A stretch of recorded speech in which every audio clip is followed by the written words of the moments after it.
Let us pray. Lord, once again, thank you for your goodness. Thank you for your mercy. Thank you for your love, O God, for allowing us to be here once again and to worship you, to pray together, to listen to your word. Help us, Lord God, to know you more. And help us, Lord God, na magkaroon po ng tunay na pagbabago sa aming mga puso ngayong umagang ito, especially as we go and continue our study in Hebrews chapter 13, and we are in verse 5. You have taught us a lot, Lord God, in this book, so we pray that you will continue to move in us, Lord God, as we continue our study here. Bless us, O God, in Jesus' name we pray. Amen and amen. Philippians chapter 4, verse 11 to 12 reads, "Now that I am speaking of being in need, for I have learned in whatever situation I am to be content. I know how to be brought low, and I know how to abound. In any and every circumstance, I have learned the secret of facing plenty and hunger, abundance and need." Ang ating pag-aaralan po ngayon is about contentment. Maganda na makita natin ang halimbawa muna ni Paul kung paano siya natuto na lumago in contentment. Ang katotohanan, lahat tayo ay nag-i-struggle sa kasalanan pong ito. Hindi po ba? Baka pagpunta nyo lamang po dito ay wala na kayong contentment. Di ba? Parang, alam mo, tagal makasakay, traffic, sana hindi naman ganun, no? Lahat po tayo, in all honesty, lahat po tayo, maging ako po, nag-i-struggle po sa contentment. Masasabi siguro natin na madalas hindi tayo kontento sa maraming bagay. Siguro una sa buhay natin, sa taong kasama natin, sa gobyerno natin, sa ating church. Maaring marami kayong reklamo sa inyong mga puso o maging sa akin din. Hindi ako kontento sa pastor namin. Okay? Lahat tayo ay hindi kontento actually sa maraming pagkakataon. Ang problema dahil nakasanayan na natin na ito ang laman ng ating isip, parang tingin natin ito ay okay lang. Kasi usual na eh. Lahat naman ng tao would face this kind of situation. Pero ang pagiging hindi kontento ay pagpapakita ng kawalan ng pagtitiwala sa Diyos na siyang nagtakda sa lahat ng bagay sa ating buhay. Dahil kung kinikilala natin na ang Diyos ay sovereign, siya ay may hawak ng lahat ng bagay, ang application po nito ay pagpapasakop sa kanyang kalooban sa lahat ng mga nangyayari sa ating buhay. At hinaharap natin ito ng may pagtitiwala dapat sa kanya, pagpapasakop sa kanya, pagsunod sa kanyang kalooban, at tutugon tayo sa lahat ng sitwasyon na nagbibigay kaluwalhatian sa kanyang pangalan. So sovereign siya, ang response natin is to trust and submit ourselves to God. Pero kung ating titignan, ang ating pagtugon sa ating buhay, tayo ay puno ng reklamo. Dahil pong reklamo po natin, kung ating po lamang sisilipin ang ating mga puso. Puno ng pag-iisip na sana ganito o dapat ganito, lumalabas na tayo ay parang mas marunong pa kaysa sa ating Panginoong Diyos. Naiisip natin na, kumbaga, naiisip nyo ba yung mga bagay na yun? Kasi kapag may reklamo po tayo, parang sinasabi natin, actually, although hindi directly, we're just saying that mas maganda ang ganito yung ginagawa ngayon ni God sa aking sitwasyon ay hindi maganda. Dapat ganito ang nangyari. Dapat ganito ang lahat. So pinapakita natin kay God that we are better than Him. And that is sin. So may problema talaga tayo pagdating po sa contentment, lalo na pag dumating po sa pagreklamo. Pero sa ating nabasa sa Philippians chapter 4, verse 11 to 12, ating makikita na maaari tayong lumago din sa contentment. So may hope. Okay? Maganda na makita po natin na, okay, Brother Jay, may problema in terms of contentment, pero kay Paul, in his life, kumilos po ang Panginoong Diyos. So may hope po para sa ating lahat to learn about contentment. Sabi po in our passage, I have learned in whatever situation I am to be content. I have learned. Okay? At sabi doon ulit, I have learned the secret. Okay? In other translation. So contentment is not one-time learning. Mahalaga na makita po natin yon. It doesn't mean na after we study this morning, we will be content na. Alam nyo ba na naaral na natin ang contentment, biblical contentment? Naalala nyo? During the pandemic, So nagbigay ako ng long study about contentment during the pandemic. So naging kontento na ba kayo hanggang ngayon after that? Mukhang hindi, ano? Siguro after ng teaching ko doon, after a month, nakalimutan na lahat at nabura na sa inyong mga isipan. So, mahalaga po na makita po natin yun. Because later, after we study this, matetempo tayo na maging hindi po muli maging kontento. Even actually, before you die, for sure you will be tempted not to be discontent. Actually, the word learned in verses 11 and 12 are both different Greek words. Magkaiba po yung pagkakagamit po doon. Sa verse 11, dito po sa Philippians 4, learn in Greek, in Lunida, it is defined this way: to learn from experience, often with implication of reflection, to realize. Okay? So Paul came to realize and understand from experience how to face different situations in life. So nagkaroon siya ng learning. So sa kanyang situation, sa kanyang buhay, at alam niya na ang kanyang relasyon ay na kay Kristo Jesus, nakikita niya na tinuturuan siya ng ating Panginoon. Kaya nga as we look at Paul's situation, as he learned contentment, he now understood how to be brought low. Dahil nasanay na siya at nakita na niya sa kanyang buhay kung paano maibaba, naging kontento siya doon. As he learned contentment, he now understand how to abound. There are times na okay naman yung kanyang situation, naging kontento po din siya doon. This means that as he faces such low status in life, he knows how to be content.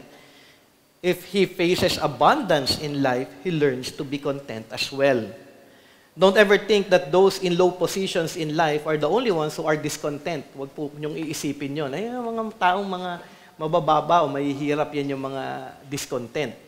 Actually, kahit po abundant po ang isang tao, he may be rich. Actually, mas marami sitwasyon sa kanya na siya po ay hindi kontento din.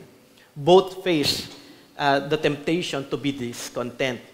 Yung verse 12 naman po, yung word na learn dito is another Greek, which means the mystery religions initiate or learn the secret.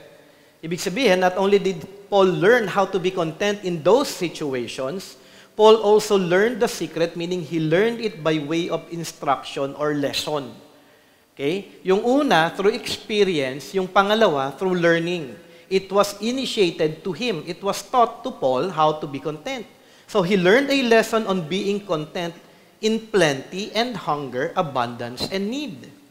So we can learn contentment through experience, at ngayon yung ating ginagawa, through studying. Okay? Tayo'y nag-aaral ngayon ng contentment. Ano ba ang biblical contentment? Ano nga ba ang hinahayag ng ating Panginoon regarding contentment? Ito ay pwede po nating matutunan. So mahalaga po na siguro after this, balik-balikan niyo po yung pag-aaral na ito. O kaya pwede din po kayo magbasa ng mga libro at marami pong magagandang libro regarding this, about contentment. Last time sa ating pag-aaral, yung main teaching ko ay nanggaling po sa turo ni Melissa Kruger sa Ligonier Ministries.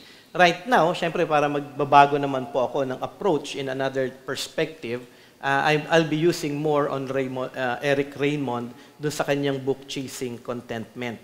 Okay? So we can grow in contentment. So don't be settled and think that you are okay. You have to grow in contentment. You are to see in yourself that you need to grow in contentment. Kailangan ba lumago kayo in contentment? Okay, parang hindi. So sana ma-encourage ko kayo ngayong umagang ito na kailangan po natin talaga lumago dito. Because this contentment is a sin against God that you are not trusting Him at all. It is a sin of unbelief. So hindi po siya simpleng bagay lamang. Kunyari daw, konting grumble, konting discontent, o kaya konting alam mo yun, critical na puso sa sitwasyon mo, hindi po ito simpleng bagay.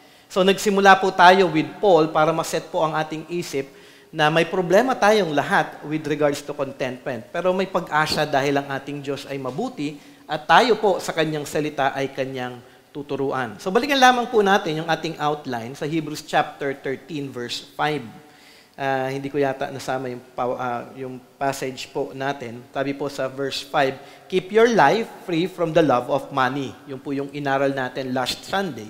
Yung second part po, and be content with what you have, for He has said, I will never leave you nor forsake you. So aralin po natin muna ngayon yung contentment at ipagpapatuloy po natin dahil marami po mga bagay na pwede po natin pang matutunan regarding contentment. So sabi po sa ating passage, be content with what you have. Siguro kung inyong isipin, kung anong meron ako ngayon, kontento na nga ba ako dito? So mahalaga po na inyong isipin yun. Kung anong sitwasyon ko, anong kalagayan ko, anong meron ako, kontento na nga ba ako?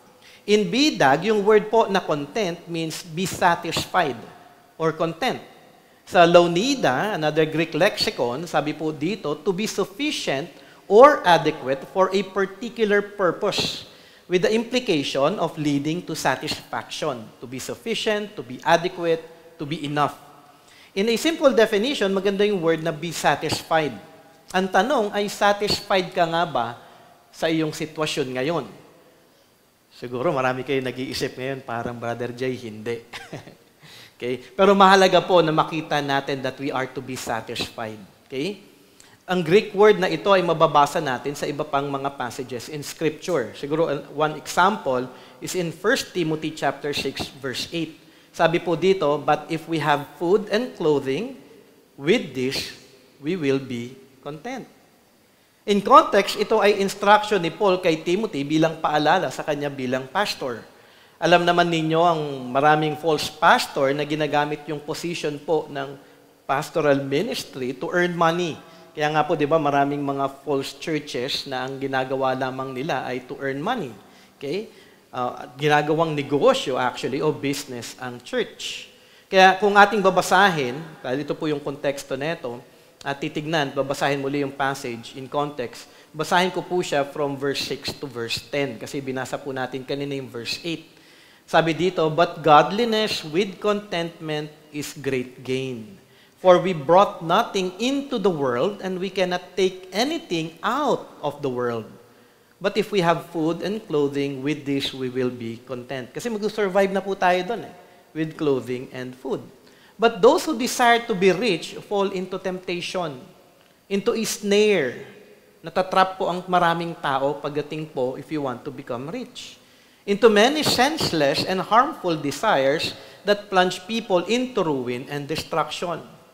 For the love of money is a root of all kinds of evil. It is through this craving that some have wandered away from the faith and pierced themselves with many pangs.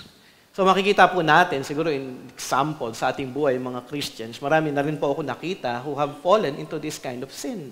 Sila po ay nalayo because of the love of money. Sila po ay hindi naging kontento at sila ay nalayo din sa ating Panginoon. Naging parang side something na lamang po ang Christianity sa Kanya. Dahil para sa Kanya, ang pinaka-importante, trabaho niya, kumikita siya, yumayaman siya, nabibili niya ang lahat ng kagustuhan niya, tapos ang Christianity sa Kanya ay parang secondary na lamang.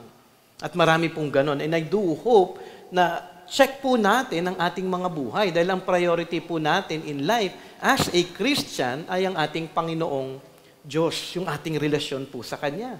Kaya ang paalala dito ni Paul, we are to be content with food and clothing.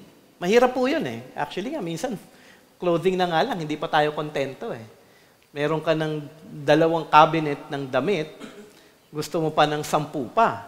Okay? Meron ka ng 4 na sapatos, gusto mo pa ng 5 pa. Okay? But, maging basic lamang po. Kumbaga, we are to be satisfied with the basic necessities of life. Maging maingat tayo, baka sabihin naman niyo sa akin, Brother Jay, food and clothing lang ako. Pero yung buong bahay mo naman, tad-tad ng damit. Tsaka ng, alam mo yun, yung para, sabi mo, food and clothing, puro pagkain, hindi mo naman kinakain, hindi mo sinishare sa amin dito sa church. So be very careful with your heart. Yung necessity na nabubuhay tayo, we are able to live our lives, attend church, learn God, serve God, yun po yung pinaka-importante because in the end, we will all die. Okay? Siyempre, meron pong mga tinatawag ko dito is may lot si God sa bawat isa. There are people talaga na ang lot niya maging mayaman. Okay? There are people na ang lot niya, in-establish na ni God yon from eternity past, na magiging middle class siya. May iba naman talaga, in a sense, na nasa lower ranks po siya. But we have to be content, whatever po na iniligay sa atin na lot ang ating Panginoong Diyos. Another example about content is Luke 3 verse 14. Sabi po dito, soldiers also asked him, "And we, what shall we do?" And he said to them, "Do not extort money from anyone by threats or by false accusations, and be content with your wages." So makikita natin, nung unang panahon pa, yung mga soldiers, problema na po talaga ay pera. Kaya hanggang ngayon, di ba, mga police, di ba, nag-extort ng money. Okay? Sinasabi dito, actually, yung pinaka-teaching dito is, be satisfied with what you have right now. Satisfaction pa rin po. Dahil itinakda ng Diyos kung ano ang matatanggap mo sa bawat araw, maging kontento ka at magpasalamat. So, if you are earning this, maging kontento ka. Huwag kang magreklamo. Kaya di i-budget mo ng tama kung medyo sakto lang ang iyong kinikita, pero hindi dapat mawala ang pagpapasalamat at ang contentment dahil ito ay pinagkakaloob ng Panginoon. Minsan sa ating bansa, nadjudge natin ang corruption ng actually, banggit ko nga kanina, mga pulis. Ano lang yan, gusto lang yan ng lagay. Okay? Naghahanap lang yan ng lagay. O sasabihin natin, yung government officials natin, mga corrupt. Pero in reality, wala tayong pagkakaiba sa kanila.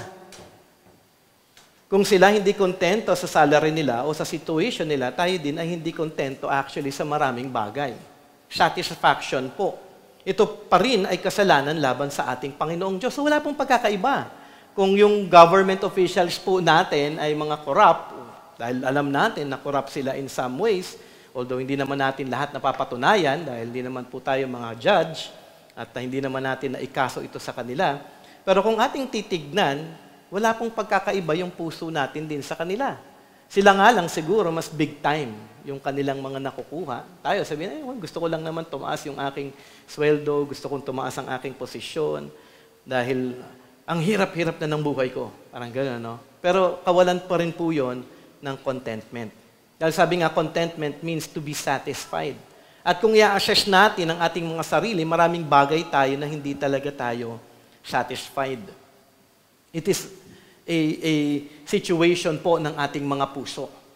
So kailangan po natin itong tignan. Hindi po yung sitwasyon po natin, hindi po kung anong meron tayo. Kung tignan natin ang ating puso, bakit nga ba ako hindi satisfied?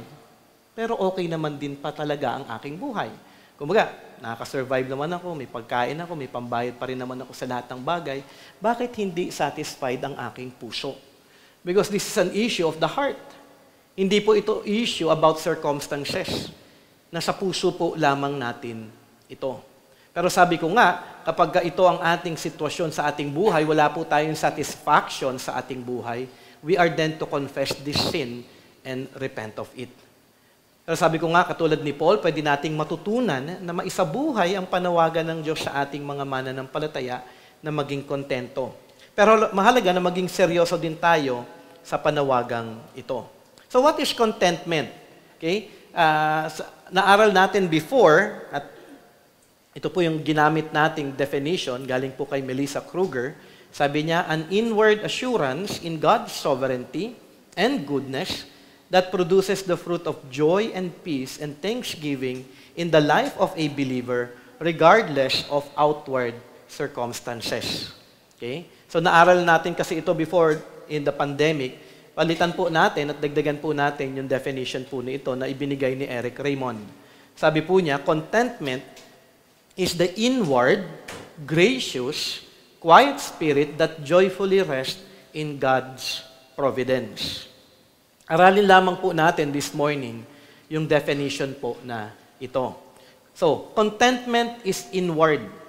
Okay, inward.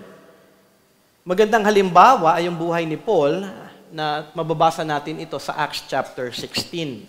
Siguro alam niyo po yung story ni Paul and Silas nung kasama niyo po yung jailer. Naalala niyo po yung story na yon. So, yung story po na yon sa Acts 16, si Paul nagpunta with Silas sa Philippi at mababasa po natin yung narrative na ito in Acts 16 verse 16 to 24. Ito po yung background ng story kung saan yung isang slave girl na sunod kay Paul, okay, the whole time, ay nagsasabi sa kanya ng, "These men are servants of the Most High God who proclaim to you the way of salvation. So paulit-ulit po itong slave girl na ito. Saan man magpunta si Paul sa Philippi, sa lugar po na yun, palagi po siya for days. Ilang araw po, sunod ng sunod itong batang babaeng ito sa kanya at sinasabi lamang, these men are servants of the Most High God who proclaim to you the way of salvation. At sabi nga sa verse 18, and Paul was greatly annoyed. Pero parang pinagtiyagaan niya siguro, no? Hindi natin kung ilang days, sabihin natin mga 5 araw. Wala siyang ginawa kundi sumunod lamang. So that time, siguro hindi makapag-minister maigi si Paul, hindi po siya makapagturo maigi, and he was greatly annoyed, sabi po sa passage natin, and turned and said to the Spirit, I command you in the name of Jesus Christ to come out of her. So pinalis niya po yung evil spirit po na ito dito sa babaeng ito, and it came out that very hour. At dito nagalit yung owner ng slave girl dahil nawala na sa bata yung spirit of divination at wala na silang mapagkakakitaan. Kasi ginagamit po niya yung bata na, alam mo yun, siguro manghuhula or something like that, divination. So dito, nagalit po yung owner na ito at sila ay, at pinahuli nila si Paul at Silas at pinadala sila sa magistrates. Sila ay binugbog, sabi nga, beat them with rods, so pinagpapapalo po si Silas at si Paul at pinakulong. At dito na po nagsimula yung story po with the jailer na nagbantay sa kanila. So inilagay po si Paul and Silas in the inner room of the prison and fastened their feet in the stocks. Sa tagpong ito, ating makikita na wala tayong nabasa na sila Paul at Silas ay nagreklamo, nagalit, o naggrumble man. Kaya wala pong binanggit po in Scripture. So, ibig sabihin, they just submitted doon po sa ginagawa po sa kanila. Binugbog sila at pinakulong sila. Imbis na sila po ay nag-self-pity o mag-self-pity o maging bitter sa kanilang sitwasyon, ano po yung ginawa ni Paul and Silas? Imbis na sila po ay magalit pa, magmukmok. In verse 25 of Acts 16, sabi po doon, about midnight, Paul and Silas were praying and singing hymns to God, and the prisoners were listening to them. Sa oras ng paghihirap, ano ang naging tugon pa rin ni Paul at Silas? Sila pa rin po ay nagpuri sa ating Panginoong Diyos. Ang question, sa lahat ng pinagdaanan ni Paul at Silas, paano sila nakatugon pa rin ng may pagpupuri sa kanilang mga puso? Ang sibling sagot, dahil sila po ay kontento sa ating Panginoong Diyos. Sila ay kontento sa kanilang sitwasyon. Nakakahiya, no? Dahil tayo konting bagay lang na pag kunyari daw, dumating tayo sa bahay at pagbukas natin ng rep, walang pagkain, ay nagreklamo na kagad tayo na ang laman lang ay tubig. At least may tubig ka pa rin, ano, na malamig. Tayo po ay marami pong mga reklamo sa buhay. Mahirap makasakay, ang tagal dumating ng jeep, nagreklamo na po kagad tayo. Pero yung example lamang po dito sa atin, maging sila Paul at Silas, kahit sila po ay pinersecute at binugbog, sila ay hindi kahit kailan nagreklamo kung hindi nagtiwala sila sa ating Panginoon dahil ito yung sitwasyon na itinalaga ng Diyos para sa kanila. At ang nais lamang ni Paul at Silas at that time ay magbigay ng kalawalhatian sa ating Panginoong Diyos. Kaya nga dito makikita natin, even with that example, matuto po tayong lahat bilang mga mananampalataya na hindi po magreklamo. Alam mo yun, hindi maging bitter o mag-self-pity. Kawawa naman ako. Pero makita po natin na itong sitwasyon na ito, inalaw ni God na nandun tayo, ano ang gagawin mo? Magtitiwala ka ba? Magpupuri ka ba? Magpapasalamat ka pa rin ba? O pipiliin mong sundin ang iyong sarili? Kaya nga po malinaw kay Paul sa Philippians 4:11-12, sabi po niya doon, not that I am speaking of being in need, for I have learned in whatever situation I am to be content. I know how to be brought low, and I know how to abound. In any and every circumstance, I have learned the secret of facing plenty and hunger, abundance and need. Sabi ni Eric Raymond regarding this, sa situation po doon, sa Acts 16, contentment is not based upon circumstances. It can't be. Paul and Silas were content in some of the worst circumstances imaginable. Their singing in the midst of terrible circumstances shows that contentment works inside out. But doesn't this seem counterintuitive?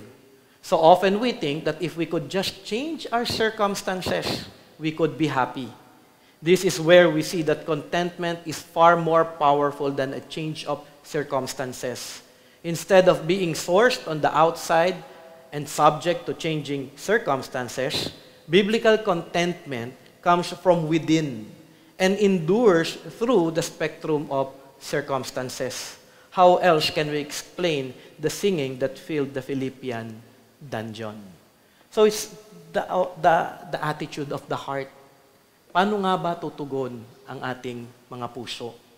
Hindi po natin kailangan ng pagbabago palagi ng circumstances o ng sitwasyon natin sa buhay. Ang kailangan, maitama po ang ating mga puso na nakatuon dapat ito sa pagpapasakop sa ating Panginoong Diyos. So yung una, sabi ko nga, contentment is inward. Pangalawa, contentment is quiet. Okay? Contentment is the inward, gracious, quiet spirit. Okay? Makikita o maririnig natin sa isang tao kung siya ay hindi kontento. Tama po ba? Minsan, pagkwentuhan ka lang, alam mo na kaagad na itong taong to puro wala tong kakontento. Okay? Ano ang ating maririnig sa kanya? Kapag ang isang tao ay walang contentment, siya ay puno ng, okay, so lahat tayo ay guilty po dito. Diba? Wala po sa atin, hindi po nagreklamo. Sino sa inyo ang kahit kailan hindi nagreklamo? Diba? Nakakatakot po ngayon kapag ating titignan, hindi pala maganda ang panay ka reklamo. Ako, napaalalahanan nga ako, dapat ako magreklama kung ano man yung sitwasyon ko, no? So dapat po tayo lahat ay matuto sa bagay po na iyon. Puno po tayo ng grumbling. Okay? Parang yung mga Israelita doon sa desert. Okay? Sa kanilang mga buhay. At tatandaan po natin, when we speak ng puro pagreklamo, sabi po sa Matthew 12:34b, for out of the abundance of the heart, the mouth speaks. Okay? Nilalabas lamang po ng puso natin kung ano talaga yung talagang nararamdaman o nararanasan o pag-iisip po natin. Next time, maaralin po natin yung about the heart. Okay? Siguro magbibigay ako ng special teaching about it dahil parang isang buong araw inaral namin yung doctrine of the heart ni Dr. Ernie at ang dami pong mga magagandang bagay na dapat pong matutunan nating lahat regarding that. Pero ang taong may contentment ay hindi po nag-grumble o nagko-complain. Siyempre, baka isipin, hindi na lang ako magsasalita. Quiet na lang ako kasi sabi, contentment is quiet. So, alam ng Diyos ang laman ng ating puso. Okay? Sabi nga, Philippians 2:14-15, do all things without grumbling or disputing, that you may be blameless and innocent. So, hindi maganda na nag-grumble kasi ito'y kasalanan sa Panginoon. Kasi pag hindi ka nag-grumble, you will be blameless and innocent. Children of God without blemish in the midst of a crooked and twisted generation, among whom you shine as lights in the world. Pero may tamang pag-respond sa mga mahihirap na sitwasyon para hindi po tayo mahulog pa rin sa kasalanan. Okay? So, ibig sabihin, paano naman, Brother Jay, kung talagang ang hirap ng sitwasyon? Okay? May tama pong response. Hindi naman po ibig sabihin, pagka hindi ka na nagsasalita, ay kontento ka na. Kung ang puso mo ay puno ng pagreklamo, ito pa rin po ay pagkapakita ng walang pagtitiwala sa Kanya at ito pa rin ay kasalanan. Paano nga ba ang biblical na pagtugon sa isang mahirap na sitwasyon? Okay? Meron pong suggestion si Eric Raymond sa kanyang book at kukunin ko po ito. At sabi niya, una, number 1, contentment does not mean ignoring problems or pretending they don't exist. A contented spirit is one that realizes the difficulty but can nevertheless rest in God in the midst of it. So, hindi naman po sinasabi na wala pong problema talaga. Hindi, maraming problema. Di ba lahat tayo ngayon may problema? Ako, may mga problema din po akong sitwasyon na kinakaharap even at this moment. Maging si Ernie Baker, habang siya po ay nagtuturo, palagi siya nagkasabi sa amin, please do pray for me because I have a lot of hard situations. Pagbalik daw niya, meron pa daw siyang counseling, meron daw siyang dispute na kailangan ayusin. So, alam mo yun, lahat tayo dumadaan po sa mga ganitong klaseng sitwasyon. Pero sabi nga, we are not to pretend it don't exist. Tunay na may sitwasyon na mahirap. Pero we are to rest in God. May mahirap na sitwasyon, pero Lord, magtitiwala ako dahil alam ko ikaw ay mabuti. Pangalawa, contentment does not mean that we don't voice our complaints to God. Kaya ang problema, vino-voice out kagad natin sa tao, sa kasama natin. Hirap-hirap ng buhay ko ngayon. Ganito yung anak ko, ganito yung asawa ko, ganito yung ka-churchmate ko, ganito yung boss ko, ganito yung ka-office mate ko. Di ba? Ang dami natin. And which is, anong kinakahulugan na nun? Slandering or gossip or alam mo yun, yung paninira na po sa kapwa natin. But we are to voice our complaints to God. Puno po ang Bible ng mga panalangin at paghingi ng tulong ng mga anak ng Diyos sa Kanya. Okay? Ibig sabihin, dito, siyempre, lumalapit sa Panginoon dahil may sitwasyon siyang mahirap. Complain in a sense na inalalapit mo dahil ang Diyos ang siyang makakatugon din sa bagay na ito. Psalm chapter 3 verse 4, sabi nga, I cried aloud to the Lord. Okay? I cried aloud to the Lord. So lumapit po tayo sa Panginoon, Lord, tulungan niyo po ako dahil mahirap ang aking sitwasyon, tulungan niyo ako na tumugon ng tama dito. Kaawaan niyo po ako, bigyan niyo po ako ng biyaya. And then sabi nga, and He answered me from His holy hill. Psalm 34 verse 6, sabi po dito, this poor man cried. Umiyak po siya sa ating Panginoon. Siguro hirap-hirap po na sitwasyon niya talaga. And the Lord heard him and saved him out of all his troubles. Tayo din ay kinukuman sa Scripture to cast our cares upon the Lord. Ilapit po natin talaga sa ating Panginoon. Hindi sa kapwa, kundi sa ating Panginoon. 1 Peter chapter 5 verse 6 to 7, humble yourselves therefore under the mighty hand of God, so that at the proper time He may exalt you, casting all your anxieties on Him. So lahat daw ng concern mo, lahat ng problema mo, lahat ng kinakaharap mo, lahat ng mahirap na sitwasyon, cast all your anxieties on Him because He cares for you. Napaka-comforting, ano? So si Lord ang dapat kong lapitan. Si Lord ang dapat kong iyakan.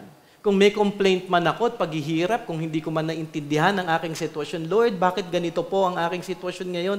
Tulungan niyo po ako na maunawaan ito. Kung hindi ko man, Lord, maunawaan ngayon, tulungan mo ako na maging kontento. So we can go to God.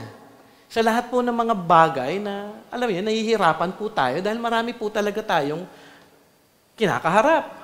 Kahapon, actually, nung hinang-hina ako, Lord, tulungan niyo ako. Sana gumaling ako.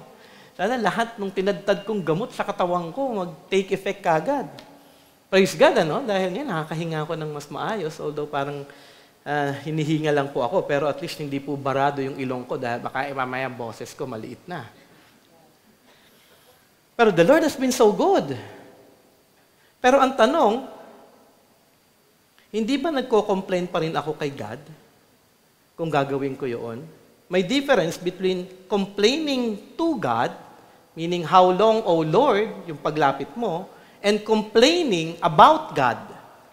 So dalawang bagay po siya. Yung complaining about God ay parang, si God hindi mabuti.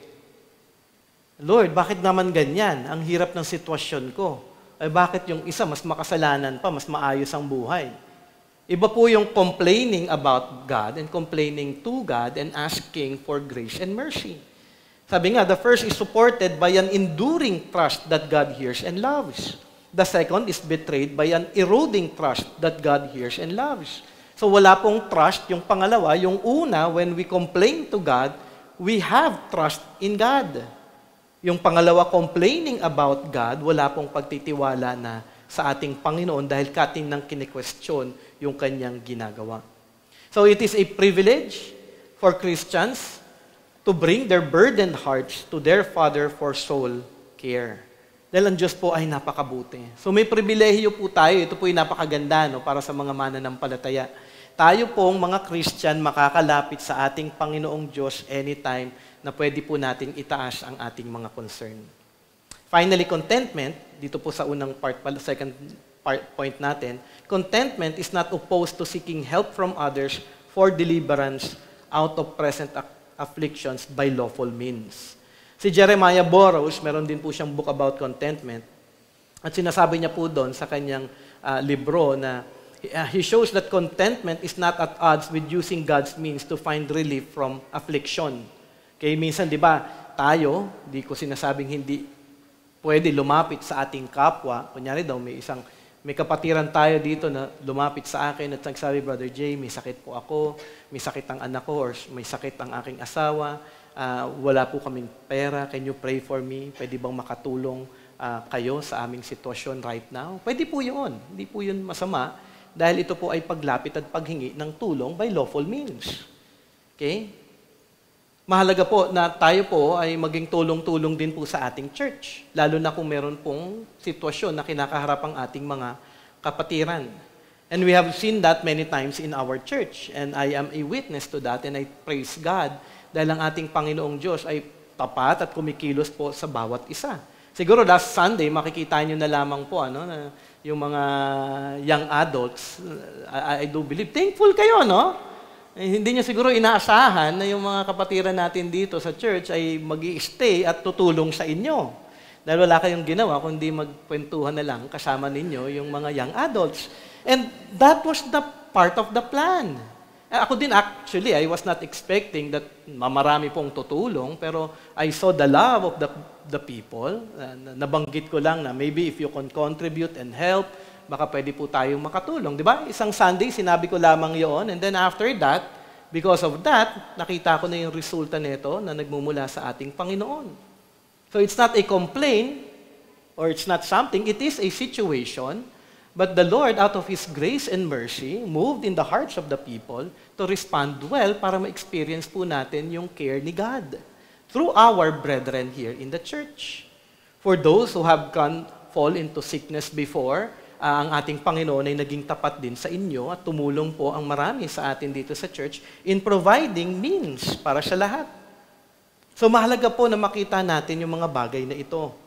Okay, hindi po masama na tayo po ay, sabi nga, unang-una, pag may sitwasyon, wag po natin i-ignore yung problema na parang hindi siya nag-i-exist.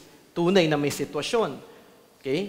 Pangalawa, kung may sitwasyon na mahirap, okay, we are to voice our complaints to God. At pangatlo, pwede din po tayong humingi ng tulong sa ating mga kapatiran dahil sila din ay ating mga kapatid sa ating Panginoon na gagamitin ng ating Panginoon upang tayo ay matulungan sa ating sitwasyon. So remember, the complaining of discontentment includes grumbling.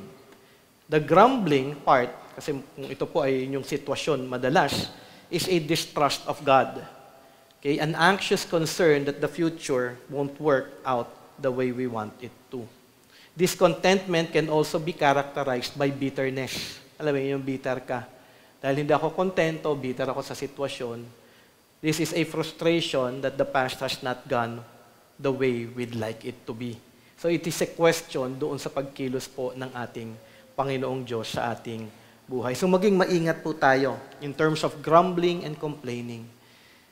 Kung hindi atin pong itaas sa ating Panginoon ang lahat ng bagay.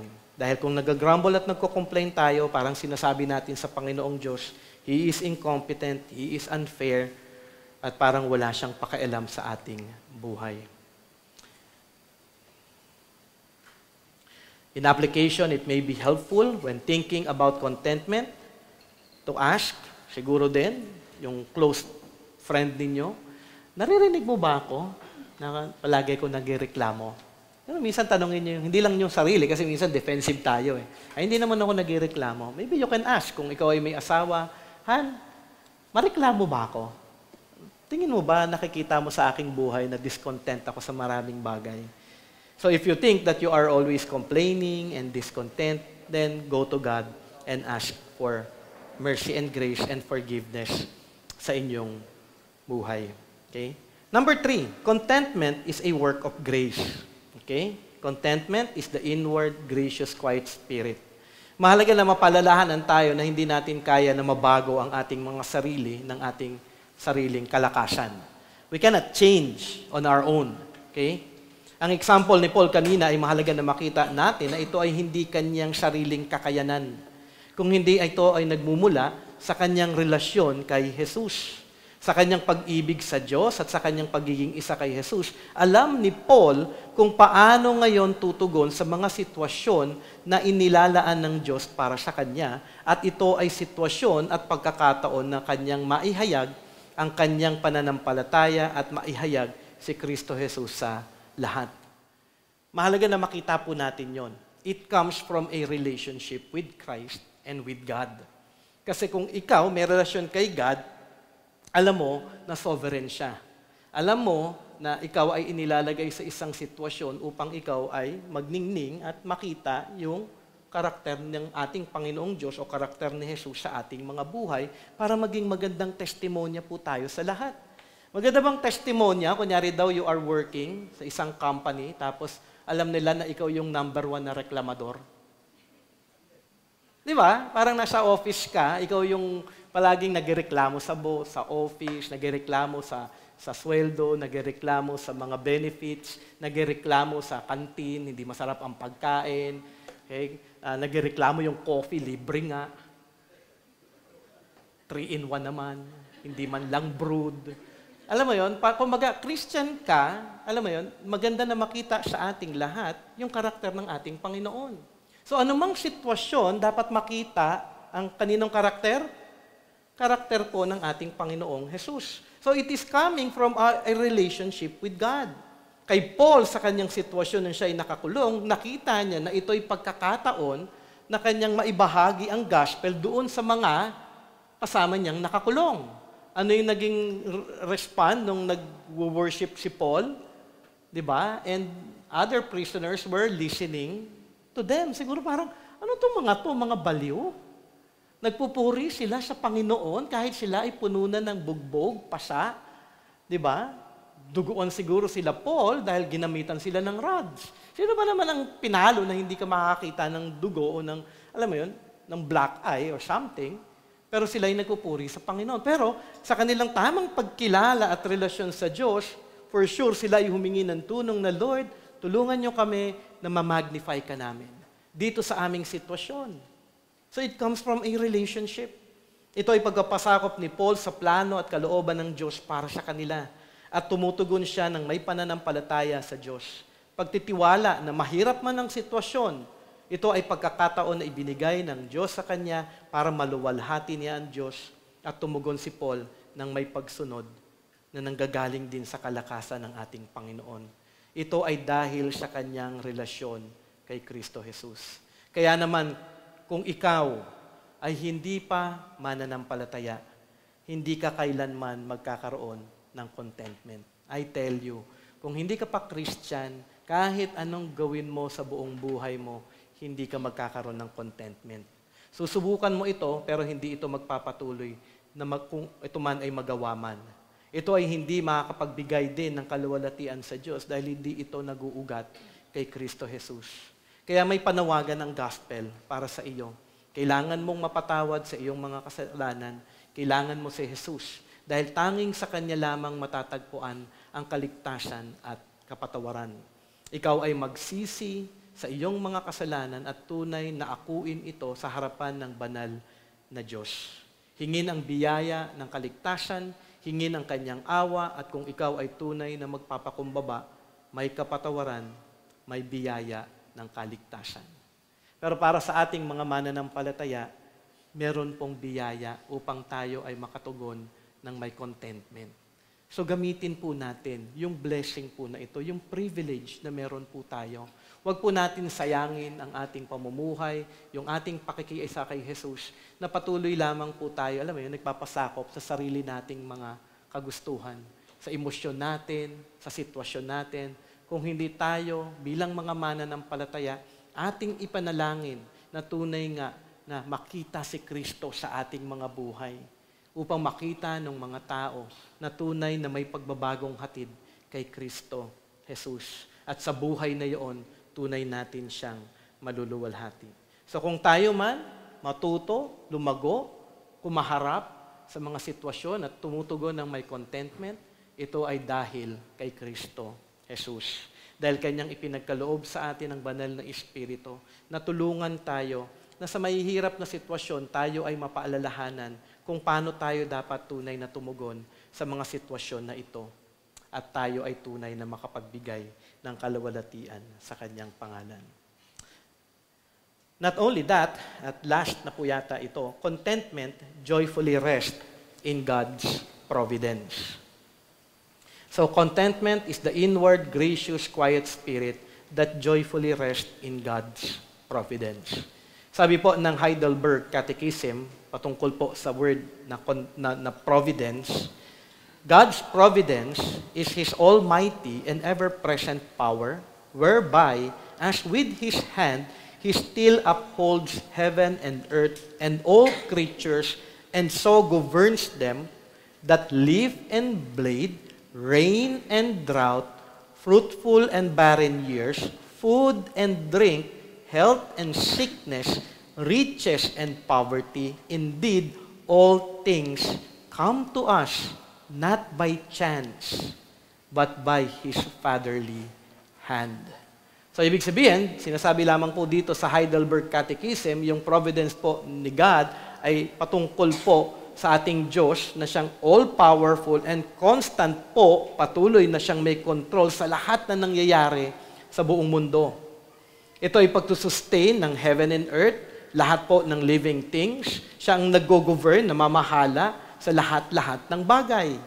From the growth of plants to the weather, from the abundance or scarcity of crops to personal well-being or adversity, ito po ay hindi nangyayari lamang randomly. Okay? But according to God's caring guidance. Yun po yung providence. Pag sinabing God's providence, ang Diyos may pakialam sa lahat. May care siya sa lahat. Siya ang nangangalaga sa lahat ng bagay. Sabi po ni Eric Raymond, and he defined providence this way. Providence teaches us that God is not disconnected from what is happening in the world today. So lahat po ng nangyayari, hawak po ni God ito, nangyayari po ito ngayon. Okay? Siya ang may kagustuhan ng lahat ng ito. There is no such things as chance or luck or fate. Okay? Huwag yung sasabihin good luck. Wala pong luck. Kasi minsan may mga ibang Christian naririnig pa rin pag magpapaalam, good luck. Hindi po, we don't believe in luck because we are Christians. We believe that God is in control of all things. Okay? There's no such things as chance o nagkataon lang yan. Minsan ganun yung mga expression natin. Hindi, inallow ni God lahat ng bagay na ito. Lahat ay hawak niya.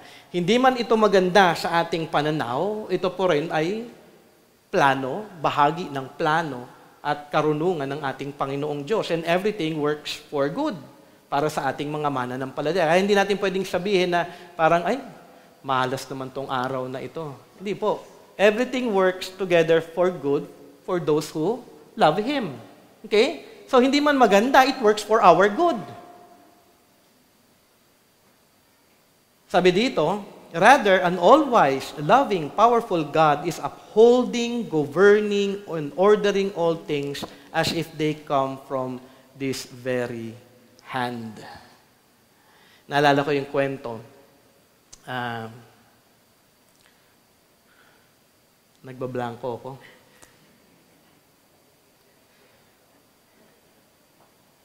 May kwento pero nawala sa isip ko. Anyways, ayun, yung kwento ni Ernie, nangihina po kasi talaga ako Yung kwento ni Ernie Baker regarding dun sa isang issue sa kanilang church. Meron kasing isang lawyer, judge, na kilala daw sa kanilang church at that time na King James Version only. Okay, wala namang problema sa King James Version only. Pero ang ginawa nung isa na sumusunod doon sa judge na yun na ganun ang view, hindi pala siya doon. Nasa ibang church yung judge na yun nakilala na mag-visit sa kanila. Bago mag-visit, meron isa sa church nila na King James Version only ang view, nag-send out ng mga leaflets sa King James Version only na view. Kakaiba yung church nila, no? So nung narinig yun ni Dr. Ernie as a pastor nung kanilang church na yun, so parang nagulat siya. Bakit ganito ang ginawa nitong taong ito? It's not by chance na nangyari. Ito yung teaching dito actually. Sabi niya, I don't want the devil or Satan to win in this issue. I will make sure na magiging tama kahit na merong mali na ginawa sa church ko. So ang ginawa niya, gumawa siya ng letter expressing the wrong view of King James Version only. So sinindin niya yon sa buong church. Pangalawa, tinawagan niya ngayon yung magvi-visit na judge na ito na mag-speak something sa kanila of something na nung kinausap niya, sabi nung judge sa kanya, because of what had happened, kasi nabalitaan na rin niya, because of what had happened, I'm planning to cancel my visit in my teaching there. Sabi niya ganon, to lessen the situation. Sabi ni Dr. Ernie, no, you will just be allowing the enemy to win. Because may ituturo siya na importanteng bagay for the church, which is not about King James Version na idea or teaching. Sabi niya, you come here, there's no problem, I have no problem with that. I'll just be teaching our church regarding about that view. So, we are to submit kung ano yung kalooban ng Panginoon. So, everything works together for good. So, minsan, parang ang thinking natin, ay parang ang sama na nangyari, wag na lang, parang ganito. But we are not to let the enemy win. Maraming sitwasyon na pwede po nating ma-turn into a right way kung meron man pagkakamali. Kung kayo ay in some way na parang ang hirap ng inyong sitwasyon o parang hindi maganda, do not let the enemy win. But go before God and ask for wisdom. Lord, paano ko maitatama yung sitwasyon po na ito para ako pa rin po ay makapagbigay ng kaluwalhatian sa iyong pangalan. Kasi sometimes, kapag mahirap yung sitwasyon anong ginagawa natin? Nagwo-worry, nawawala na ng pag-asa, puno na ng complaint at reklamo, at sino nanalo dito? Ang kaaway. Kumbaga, napagwagian tayo ng ating mga sarili din at hindi tayo nakapagbigay ng kaluwalhatian sa ating Panginoong Diyos. Nawa bilang mananampalataya, huwag po tayo mapagwagian ng ating mga sitwasyon. Dahil ang lahat ng bagay ay inaalaw ni God. Mahirap man ito, pero ang nais ng Diyos, tumugon tayo na makakapagbigay pa rin tayo ng kaluwalhatian sa sitwasyon na iyon. So mahalaga na makita po natin ito sa ating buhay. Isa pong magandang example din po dito, yung anak po ni Jacob na si Joseph the Dreamer. Ang kanyang buhay ay tunay na makulay. Diba? Hindi dahil makulay lamang yung kanyang robe, sa kanyang panaginip na nagresulta ng inggit sa mga kapatid, makikita natin yung kanyang buhay ay parang mahirap. Sa pagtangka na siya ay patayin at sa providence ni God, ibinenta na lamang siya. Naging alipin ni Potiphar, pinagtangkaan ng asawa pero hindi nagwagi at dahil doon siya ay pinakulong. Parang sasabi, ang malas naman. Hindi po, it's out of the providence of God. It is under the rule of God. Okay? Habang nasa kulungan, naging mabuti pa rin, hindi siya nagreklamo, hindi siya nag-complain, namuhay ng may takot sa Diyos siya, pinangakuan, natutulungan ng kanyang mga tinulungan, pero nakalimutan siya ng ilang taon. Pero patuloy pa rin na nagtiwala at umasa sa ating Panginoong Diyos. Nabigyan ng pagkakataon na mag-interpret ng panaginip at napalaya at naging prinsipe ng Egypt. Sa lahat ng kabutihan ng Diyos sa kanya, kanyang nasabi pa rin sa mga kapatid na nagbenta sa kanya in Genesis 50 verse 20, as for you, you meant evil against me, but God meant it for good, to bring it about that many people should be kept alive as they are today. God is in control. Hindi man maganda ang inyong sitwasyon, ang ating Panginoong Diyos, siya ang may hawak noon. Ang nais ng Diyos sa atin, maging kontento, magpasakop, sundin at bigyan lamang siya ng kaluwalhatian. This is the providence of God. At makikita natin dun sa story na yon na hawak nga ng tunay ng Diyos ang lahat ng bagay at pangyayari. Ang nais ng Diyos para sa ating mga anak niya ay patuloy tayo na magtiwala. Umasa sa kanyang mayamang biyaya na ating mapagdaanan ang lahat ng sitwasyon na tunay na nagtitiwala sa kanya at sumusunod sa kanyang kalooban para sa kaluwalhatian ng kanyang pangalan. Kaya nga kung meron man pong panawagan sa atin in Hebrews 13, verse 5, be content with what you have. Dahil sabi nga, contentment is the inward, gracious, quiet spirit that joyfully rests in God's providence. Ito ang nais ng manunulat ng Hebrews sa mga Hebrew Christians noong panahon na yon. At ito din po ang nais ng Diyos para sa atin ngayon. Atin pong ipanalangin ito bilang isa na kay Jesus na tunay nga na tayo sa bawat araw ay tunay na lumago sa contentment para sa kaluwalhatian ng Kanyang pangalan. Let us pray. Lord, maraming salamat, O Diyos, sa inyo pong biyaya sa aming lahat, sa inyo pong pagtuturo, pagpapaalala ng kahalagahan ng contentment, Panginoon Ama. Lord, help us to be content with what we have, specifically sa mga bagay na meron po kami. Dahil Lord, tunay nga, minsan o madalas, kami nga po ay napag-iisip na parang may kulang pa. Parang kailangan ko pang mag-upgrade, kailangan ko pa ng ganito, kailangan ko pa ng ganyan. But Lord, kami ay tinuturuan ninyo na maging kontento at nawa tunay po na aming masunod ang inyong kalooban para sa inyong kaluwalhatian. Lord, baguhin niyo po ang aming mga puso, turuan niyo po kami na ang aming mga puso at isip ay nakatuon lamang sa inyong kalooban na nagpapasakop, Panginoon Ama, sa inyong plano para sa aming buhay sa bawat araw dahil kayo, O Diyos, ang siyang may hawak ng lahat ng ito. Salamat dahil kayo ang may hawak ng lahat. Dahil kayo ay mabuti, kayo ay tapat, kayo ay puno ng biyaya, maasahan po namin kayo sa lahat ng oras na tunay nga na hindi nyo nga po kami, O Diyos, pababayaan o iiwan man, kung hindi patuloy po kayo nakikilos sa amin upang kami ay mabago palalo kay Kristo at upang ang aming buhay ay tunay na magamit para sa kaluwalhatian ng inyong pangalan. Maraming salamat, O Diyos. Lord, we thank you for your goodness in allowing us, Lord God, na magkaroon po ng venue para po sa youth retreat po namin. We've been busy in the past days or weeks regarding this, but Lord, out of your goodness, you have provided one.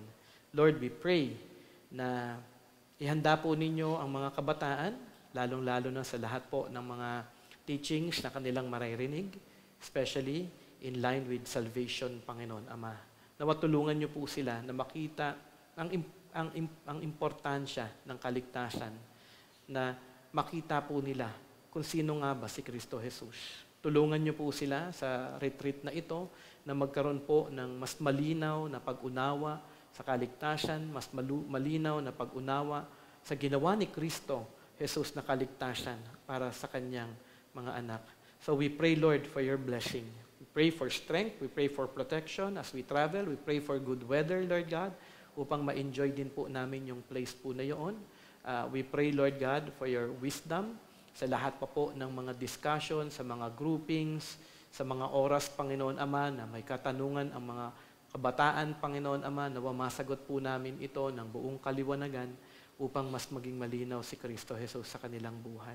So Lord, we pray for their salvation. We pray for their growth. We pray that you alone may be glorified, Lord God, sa youth retreat po na ito. Bless us, Lord God, as we start it later this afternoon until Tuesday hanggang sa pag-uwi po namin. Kayo po ang manguna sa aming lahat. We pray for strength. We pray for your blessing. Maging sa iba pa po na may mga sakit din po ngayon, kayo po ang maggabay sa kanila. Pagalingin nyo din po sila at ingatan sa mga darating pong araw. So thank you once again for this day. In Jesus' name we pray. Amen and amen. Good morning.